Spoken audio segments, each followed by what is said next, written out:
இந்த சிவம் இல்லாம சக்தி இல்ல. சக்தி இல்லாம எவனும் இல்ல. பிள்ளையாரப்பா, நானும் நல்லா இருக்கணும், எல்லாரும் நல்லா இருக்கணும். டேய் மூதேவி, அது சிவன்டா. அதான் பிள்ளையாரப்பான்னு சொன்னேன். பண்ணு சாப்பிடுப்பா.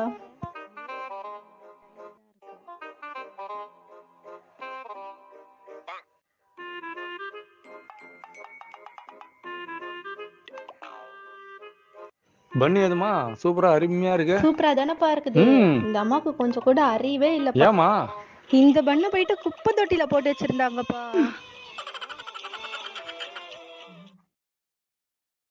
அப்பா இது புரியவே இல்ல, கொஞ்சம் சொல்லித்தாப்பா. என் கிட்ட வந்து கேக்குறியாமா? எனக்கு படிக்கவே தெரியாதம்மா. ஏன்பா உனக்கு படிக்க தெரியல? எங்கம்மா எங்க அப்பா என்ன படிக்க விட்டாரு? ஓப்பா உனக்குலாம் எவ்வளவு நல்லா அப்பா. டேய் நரி, கடை முதலாளி வந்திருக்க, எழுந்திரிப்பா. தொல்லையா போச்சே. சொன்ன கேளுமா, எழுந்திரிமா. அதெல்லாம் முடியாது. நரி, ஒரே ஒரு தடவை எழுந்திரு நரி. தூக்கத்தை கெடுக்கிறீங்களே. ராஜா, அம்மா, செல்லா, ஒரே ஒரு தடவை கண்ணை முடிச்சு என்ன பாரு. போதும்மா, அப்படியே ஒரே ஒரு தடவை ஊழ விடு. பத்திக்குமா, நரி ஊழ விட்டுருச்சு.